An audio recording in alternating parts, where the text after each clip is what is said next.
এটা বৃহৎ সমষ্টি চেঙা মন্দিয়া আৰু পূৰ্বৰ অভয়াপুৰী উত্তৰ অভয়াপুৰী দক্ষিণ যিবোৰ সমষ্টি এটা সময়ত বৰপেটা সংসদীয় সমষ্টিত অন্তৰ্ভুক্ত আছিল এইবাৰ ধুবুৰী সংসদীয় সমষ্টিত অনুষ্ঠিত হয়। মই ইয়াৰ আগে এখন সভা কৰিলো যোগীগোপাত সভা এখন কৰিলো। তাতো অগণন ধৰ্মীয় সংখ্যালঘু লোকক লগ পালো।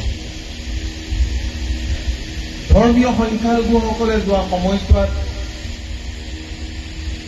বিভিন্ন অঞ্চলত বিশেষকৈ নৈপৰীয়া ৰাইজ মই প্ৰত্যক্ষ কৰিছো, মই অনুভৱ কৰিছো যে বিভিন্ন সমস্যাত জড়িত। এই সমস্যাবোৰ এদিনত যুগ যুগ ধৰি অঞ্চলবোৰ পিছ পৰি আছে। মাটি বাৰীৰ সমস্যা আছে, ৰাস্তা পদূলিৰ সমস্যা আছে, চিকিৎসাৰ সমস্যা আছে, খোৱা পানীৰ সমস্যা আছে, এশয়গুৰি সমস্যাৰে জড়িত ধৰ্মীয় সংখ্যালঘু ৰাইজ। আৰু আপোনালোকেও জানে যে আমাৰ ৰাজ্যখনত কংগ্ৰেছ দল দীঘলীয়া দিন ক্ষমতাত আছে।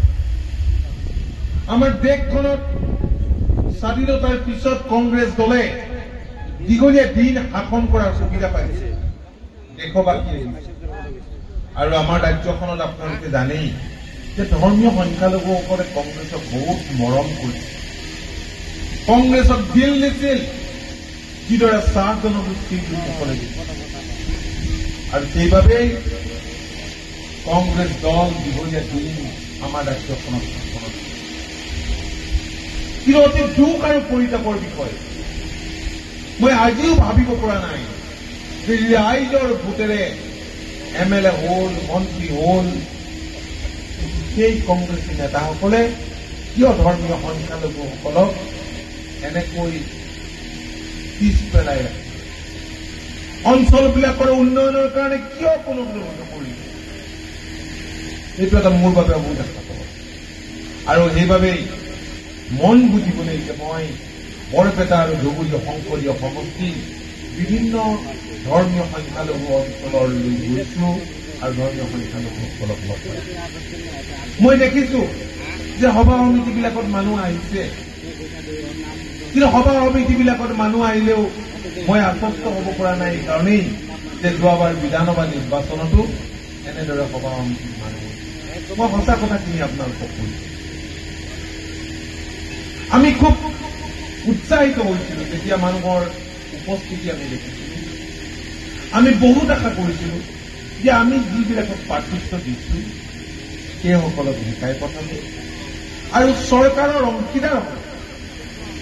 কিন্তু কিয় নহল? আজি অসমত বসবাস কৰা যিসকল চাহ জনগোষ্ঠীৰ লোক আছে, লক্ষ লক্ষ চাহ জনগোষ্ঠীৰ লোক আছে, সেই লোকসকল চৰকাৰৰ অংশীদাৰ হ'ব। নিজৰ প্ৰতিনিধি পঠালে।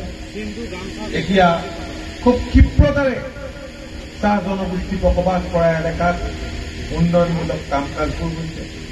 ছাত্ৰ ছাত্ৰীসকলে সুবিধা পাইছে, দুখীয়া দৰিদ্ৰ পৰিয়ালে ৰেচন কাৰ্ড পাইছে, অৰুণোদয় পাইছে, আৰু সমাজৰ অন্যান্য অঞ্চল যিবিলাক অঞ্চল আগবঢ়া অঞ্চল আৰু অন্যান্য যিবিলাক পিছপৰা অঞ্চল আছে যিবিলাকক আগবঢ়াই লৈ যাবলৈ চৰকাৰে বিভিন্ন ব্যৱস্থা গ্ৰহণ কৰিছে।